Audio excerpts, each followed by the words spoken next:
안녕하세요. 나무숲 자람터 센터장 유수영입니다.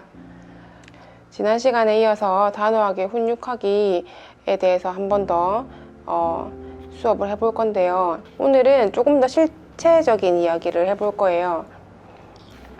지난 시간에 단호하게 훈육하기 부제 제가 붙인 안 돼.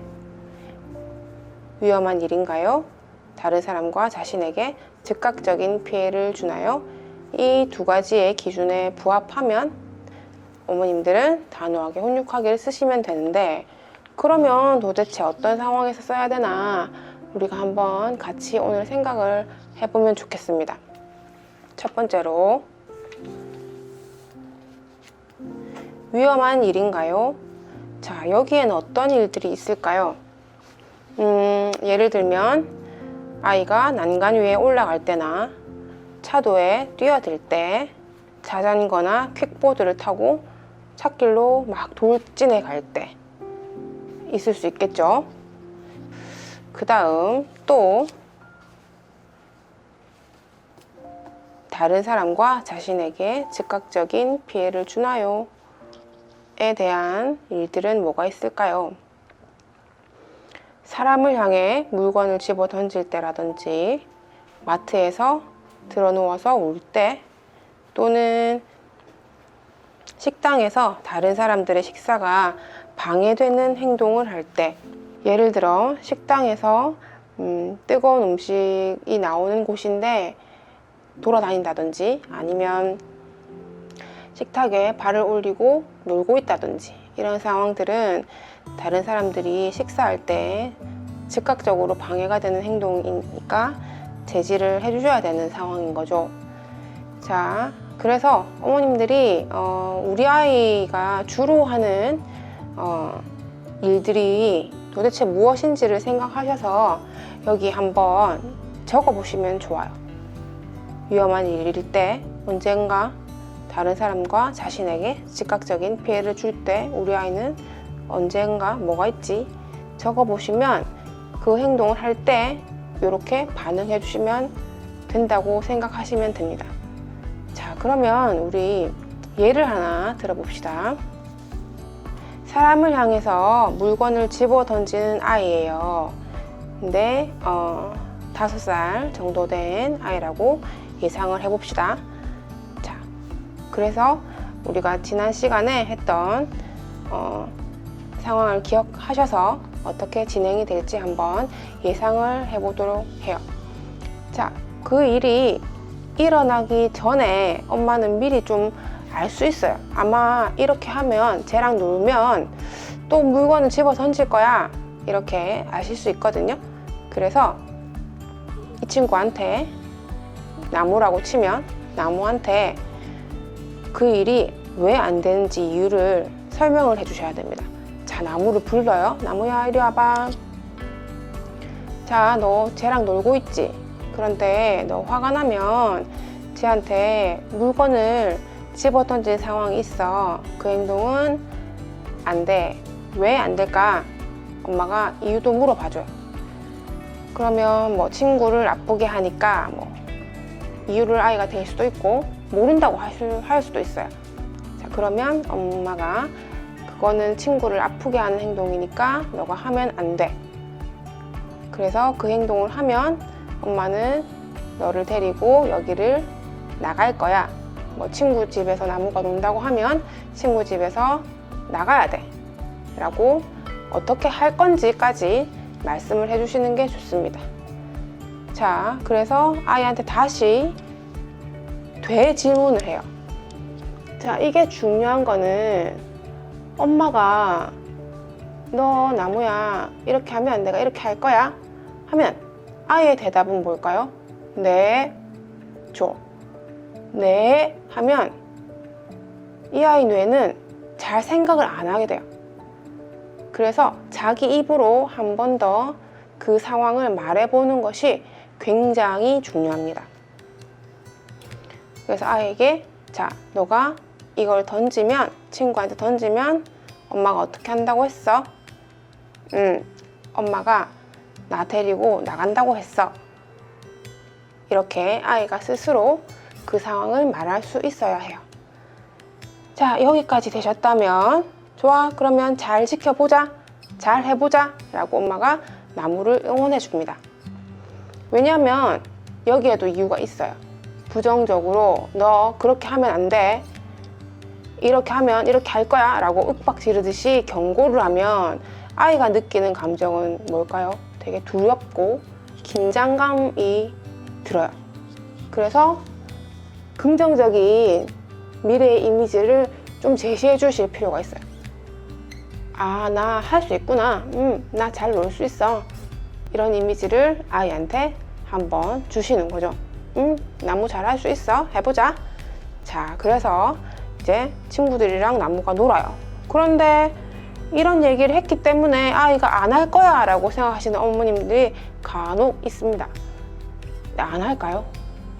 네, 5살 내 남자아이인데 해요.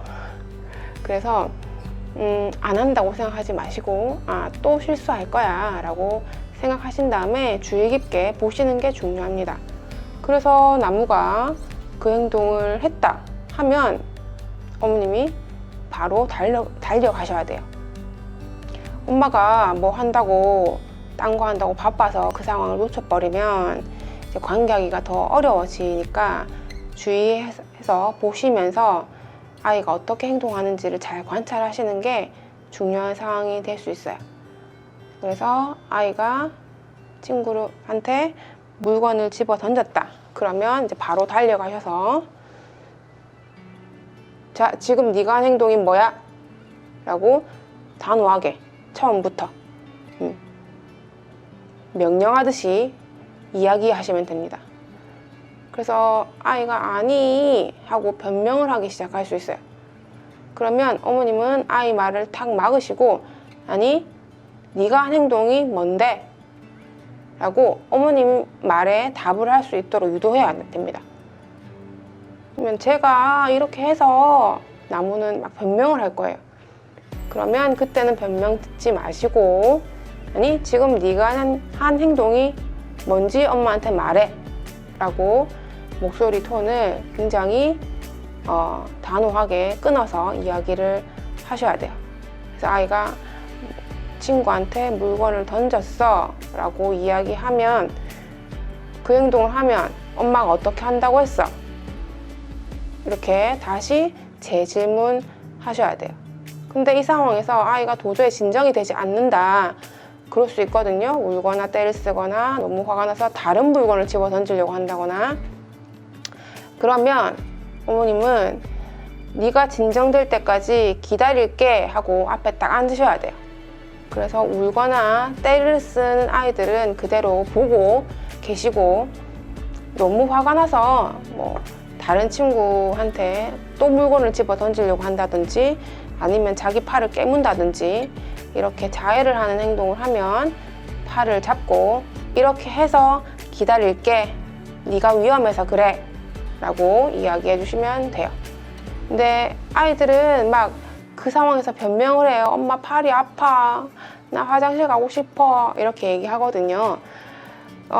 그래도 물러서지 마시고 이 상황이 다 끝나면 화장실 갈 거야, 또는 팔이 아파도 이 상황이 끝나면 놓아줄게 라고 이야기하시고 조금 더 버티시는 게 중요합니다. 그리고 나서 아이가 감정이 좀 잦아들고 울음이 좀 더 멈추면, 자, 이제 이야기하자 라고 말씀해 주시면서 엄마가 이런 상황이 되면 어떻게 한다고 했어? 라고 얘기하시고, 아이가 뭐 집에 간다고 했어, 밖에 나간다고 했어, 그러면 그렇게 하는 거야 하고 미련 없이 그걸 하셔야 돼요. 그런데 제가 본 많은 어머님들이 이걸 잘 못하시더라고요. 굉장히 마음 아파하시면서 제일 잘하시는 말씀이 다음에 한 번만 더 그러면 뭐 안 된다, 오늘은 봐준다, 이렇게 얘기를 하시고 넘어가세요. 이럴 때는 엄마는 타협점이 없어야 됩니다. 그래서 그냥 이 상황을 이렇게 계획대로 실행하시는 게 가장 중요해요. 그래야 아이가 온몸으로 느껴지는 게 있거든요. 그래서 아이가 좀 잦아들면 자 가자 하고 데리고 나오시면서 나무야 왜 지금 나오게 됐어? 라고 상황을 다시 물어봐 주시는 거죠. 그러면 나무가 친구한테 물건을 집어 던져서 나오게 됐어 라고 이야기하면 좋은데 그 얘기를 못할 시에는 어머님이 알려주시는 것도 괜찮아요. 네가 친구한테 어떻게 했어? 물건을 집어 던졌어. 그래, 그래서 지금 나오게 된 거야. 그러면 이제 이거는 이때까지 있었던 상황이거든요. 그래서 이제 앞으로의 상황도 한 번 더 이야기를 해보는 게 좋아요. 자, 그러면 다음번에 친구들이랑 놀 때는 어떻게 하겠어? 네가 화가 났을 때는 어떻게 하겠어? 이렇게 아이한테 물어봐 주시는 거죠. 그러면 아이가 이렇게 말할 거야. 이렇게 소리 좀 지를래. 하면 이제 그 부분에 대해서 너무 올바른 방법이 아니더라도 폭력적인 것이 아니면 그래 그렇게 해보자 라고 어머님이 한 번 더 응원해 주시면 좋아요. 자, 여기까지가 제가 생각하는 단호하게 훈육하기에 대한 부분인데 오늘 한 상황을 예를 들어서 이제 우리가 설명을 해보았는데 이해가 잘 되셨나요? 그래서 우리 아이가 주로 발생하게 되는 상황을 가지고 한번 어머님이 역할극을 스스로 좀 해보시면 도움이 되실 수도 있습니다. 영상을 돌려보시면서 이럴 때는 내가 어떻게 말을 해야 될까에 대한 고민을 좀 많이 해보시면 좋겠습니다. 저는 다음 시간에 또 찾아오겠습니다.